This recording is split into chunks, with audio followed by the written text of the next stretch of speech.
മുത്തുനബിയുടെ ജീവിതം നാം ശ്രദ്ധയോടെ വായിക്കുമ്പോൾ എല്ലാം സ്രഷ്ടാവായ അല്ലാഹുവിൻ്റെ തികഞ്ഞ ആസൂത്രണത്തോടെയും പ്രത്യേകമായ പരിഗണനയോടെയും കൂടെ തയ്യാറാക്കിയ ഒരു രീതി നമുക്കവിടെ വായിച്ചെടുക്കാൻ കഴിയും. ഇന്നലെ നാം സൂചിപ്പിച്ചതുപോലെ പ്രബോധന ദൗത്യം ഭംഗിയായി പൂർത്തീകരിക്കാൻ എല്ലാ അർത്ഥത്തിലുമുള്ള പിന്തുണ നൽകാൻ കഴിയുന്ന, അന്ന് മുത്തുനബിക്ക് ശക്തമായ പ്രബോധന വീതിയിൽ കൂടെ നിൽക്കാൻ കെൽപ്പുള്ള ഇണയായിട്ട് അള്ളാഹു തെരഞ്ഞെടുത്തതാണ് ഖദീജ ബീവി റളിയല്ലാഹു അൻഹ. ആ ദാമ്പത്യം വളരെ സന്തുഷ്ടമായ രീതിയിൽ മുന്നോട്ട് പോയി. സർവസ്വവും തന്റെ പ്രിയതമനു മുമ്പിൽ സമർപ്പിക്കാൻ സന്നദ്ധയായിരുന്നു ഖദീജ ബീവി റളിയല്ലാഹു അൻഹ എന്നതുകൊണ്ട് തന്നെ ആ ബീവി പ്രവാചകരെ എല്ലാ അർത്ഥത്തിലും സന്തോഷിപ്പിക്കുകയും ആഹ്ലാദിപ്പിക്കുകയും ചെയ്തു. ആ ദാമ്പത്യത്തിൽ 6 മക്കളാണ് പിറന്നിട്ടുള്ളത്. ആദ്യമായി ഖാസിം എന്ന കുട്ടിയും, പിന്നീട് സൈനബ്, റുഖയ്യ, ഉമ്മു കുൽസൂം, ഫാത്തിമ, അബ്ദുള്ള എന്നിങ്ങനെ 6 മക്കളാണ് ഖദീജ ബീവി റളിയല്ലാഹു അൻഹ മുത്തുനബി സല്ലല്ലാഹു അലൈഹി വസല്ലം തങ്ങൾക്ക് വേണ്ടി പ്രസവിച്ചത്. ഒരു കുഞ്ഞ് ഇബ്രാഹിം എന്ന പേരുള്ള കുട്ടി മാരിയത്തുൽ ഖിബ്തിയ്യ എന്ന ഇണയിലൂടെയാണ് ജന്മം കൊണ്ടിട്ടുള്ളത്. നബി സല്ലല്ലാഹു അലൈഹി വസല്ലം തങ്ങളുടെ ആൺകുട്ടികൾ,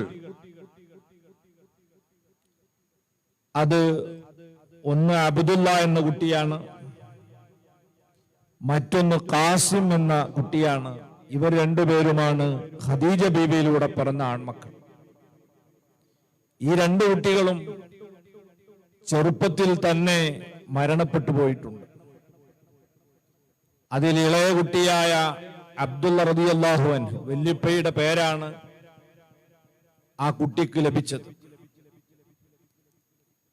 ആ കുഞ്ഞ് തിരുദൂതർ സല്ലല്ലാഹു അലൈഹി വസല്ലം തങ്ങൾക്ക് നുബുവത്ത് ലഭിച്ചതിന് ശേഷം പിറന്നതാണ്.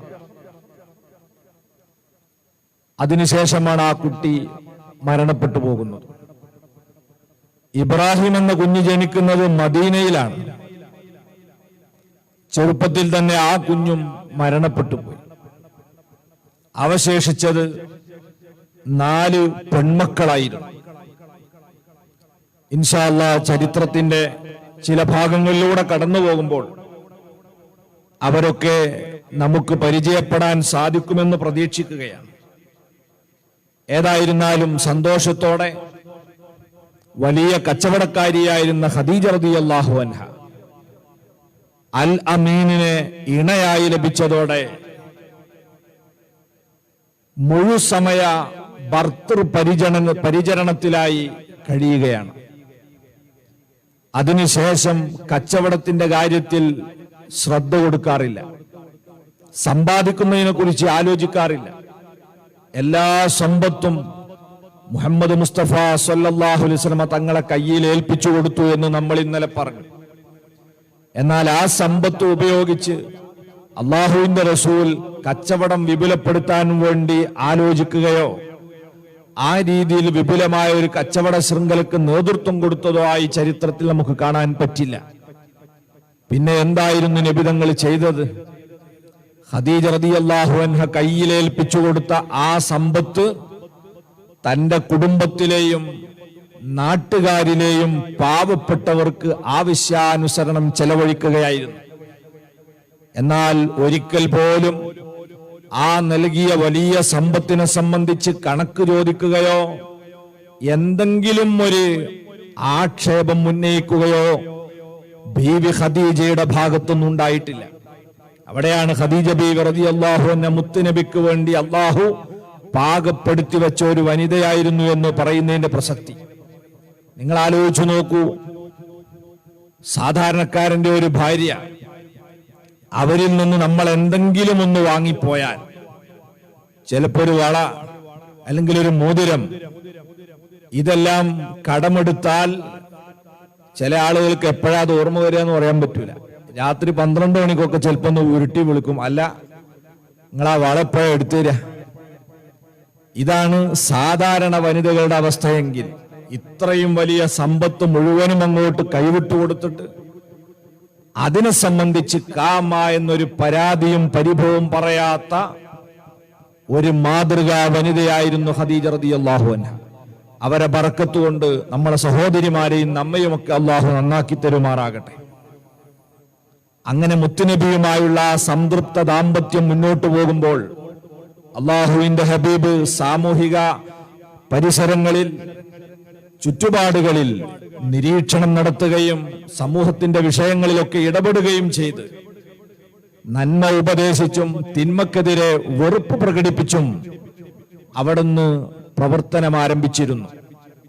അവിടുത്തെ 35-ാമത്തെ വയസ്സിലാണ് പരിശുദ്ധ കഅബാലയത്തിന്റെ പുനർനിർമ്മാണം ചർച്ചയിലേക്ക് വരുന്നത്. ആ പുനർനിർമ്മാണത്തിന്റെ ചർച്ചകളിലും നിർമ്മാണ പ്രവൃത്തിയിലും നബി സല്ലല്ലാഹു അലൈഹി വസല്ലം തങ്ങൾ ഇടപെട്ടു.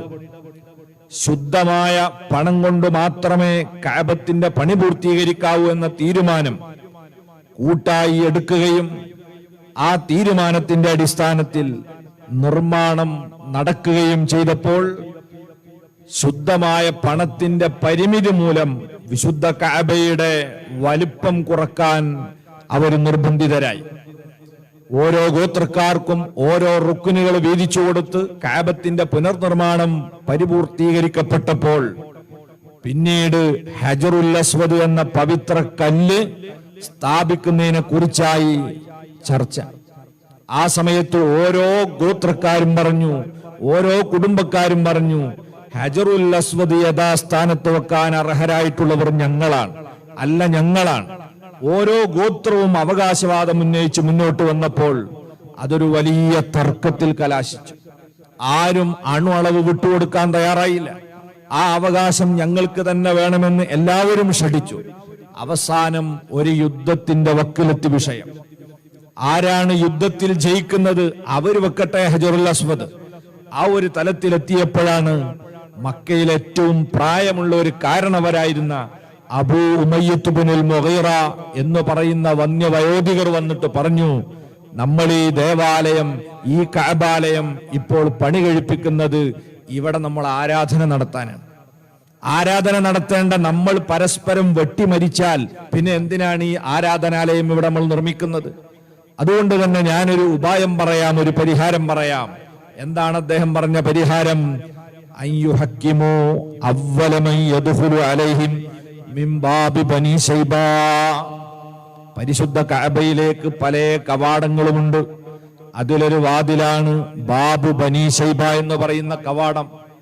ആ കവാടത്തിലൂടെ ആരാണോ ഇനി ആദ്യമായി കഅബത്തിന്റെ ചാരത്തേക്ക് കടന്നു വരുന്നത്, ആ ആളെ ഈ വിഷയത്തിന്റെ പരിഹാരം നിർദ്ദേശിക്കാൻ നമുക്ക് തീരുമാനിക്കാം.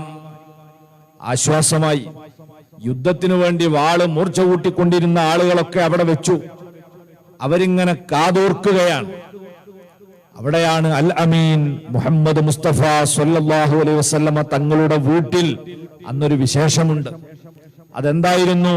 മഹദിയായ സയ്യിദത്തുന ബീവി ഫാത്തിമ റളിയല്ലാഹു അൻഹയെ ഗർഭം ചുമന്ന് പൂർണ്ണ ഗർഭിണിയായി ഖദീജ ബീവി നിൽക്കുന്ന സമയത്താണ് കഅബത്തിന്റെ പുനർനിർമ്മാണം നടക്കുന്നത്.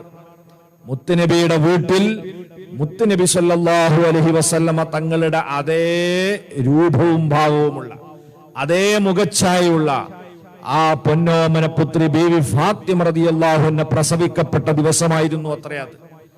ആ സന്തോഷം നബി സല്ലല്ലാഹു അലൈഹി വസല്ലം നിങ്ങൾ മനസ്സിലിട്ട് അവിടുന്നതാ പരിശുദ്ധമായ കഅബയിലേക്ക് ഈ ബാബു ബനി ശൈബയിലൂടെ കടന്നു വരുമ്പോൾ വളരെ സാഗൂതം ശ്രദ്ധിച്ചുകൊണ്ടിരിക്കുകയായിരുന്ന കാബത്തിന്റെ ഉള്ളിലുള്ള എല്ലാ ആളുകളും സന്തോഷത്തോടെ വിളിച്ചു പറഞ്ഞു, ഹാദാ അൽ അമീൻ റദീന ഹാദാ മുഹമ്മദ്. ഇനി ആർക്കും അഭിപ്രായ വ്യത്യാസമല്ല, അൽ അമീനാണ് വരുന്നത്. മുഹമ്മദിനെ നമ്മളെല്ലാവരും ഇതാ ഈ വിധി തീർപ്പിന് സംതൃപ്തി അടയുന്നു. അദ്ദേഹത്തിന്റെ തീരുമാനം നമുക്ക് സ്വീകരിക്കാം. കാരണം അവർക്ക് അനുഭവമാണ്. ഒരിക്കലും പക്ഷപാതിത്വമില്ലാതെ നീതിയിൽ അധിഷ്ഠിതമായ ഒരു തീരുമാനം കിട്ടുമെന്ന് അവർക്ക് ഉറപ്പായതുകൊണ്ട് ആർക്കും അഭിപ്രായ വ്യത്യാസമല്ല. അങ്ങനെ അതാ നോക്കൂ നിങ്ങൾ, നബി സല്ലല്ലാഹു അലൈഹി വസല്ലം തങ്ങളുടെ ബുദ്ധിയും അവിടുത്തെ തന്ത്രജ്ഞതയുമൊക്കെ എത്രമാത്രം ഉണ്ടായിരുന്നു എന്നത് ഈ ഒരു സംഭവം തന്നെ നമുക്ക് ഒരു തെളിവായി സ്വീകരിക്കാവുന്നതാണ്. അള്ളാഹിന്റെ ഹബീബ് എന്ത് ചെയ്തു? ഒരു ചെറിയ കല്ലാണ് ഹജറുൽ അസ്വദ്. അത് യഥാസ്ഥാനത്തേക്ക് എടുത്തു വെക്കാൻ ഒരു കൈയിന്റെ ഏതാനും വിരലുകൾ മതി. എന്നാൽ അതിലാണ് ഇവിടെ തർക്കം നടക്കുന്നത്. മുത്തുനബി തങ്ങൾ എന്ത് ചെയ്തു? എല്ലാവരുടെയും പങ്കാളിത്തം ഉറപ്പുവരുത്തുന്ന രീതിയിൽ വളരെ ബുദ്ധിപരമായ ഒരു നിലപാട് സ്വീകരിച്ചു. അവിടത്തെ തോളിലുണ്ടായിരുന്ന തട്ടം അത് നിലത്ത് വിരിച്ച് ആ പവിത്രമായ കല്ല് അതിൽ കയറ്റി വെച്ചു. എന്നിട്ട് ഓരോ ഗോത്രത്തിന്റെയും തലവന്മാരെ വിളിച്ച് ഈ തട്ടത്തിന്റെ വിവിധ ഭാഗങ്ങൾ പിടിക്കാൻ പറഞ്ഞു. അങ്ങനെ എല്ലാവരോടും ഈ തട്ടം ഉയർത്താൻ പറഞ്ഞു. അപ്പൊ ഹജറുൽ അസ്വദ് പൊക്കുന്നതിൽ എല്ലാ ഗോത്രത്തിന്റെയും പങ്കാളിത്തം. ഇനി കല്ല് വെക്കേണ്ട സ്ഥലം വന്നപ്പോ ആ വിശുദ്ധ കരങ്ങൾ കൊണ്ട് കല്ലെടുത്ത് ആ സ്ഥലത്ത് വെച്ചു. അത്ഭുതപ്പെട്ടു പോയി. ഇതെന്തുമാത്രം ബുദ്ധിപരമായ ഒരു നിലപാടാണ്, തീരുമാനമാണ്. എല്ലാവരും മുത്തുനബി അവിടെ അഭിനന്ദിക്കുകയാണ്.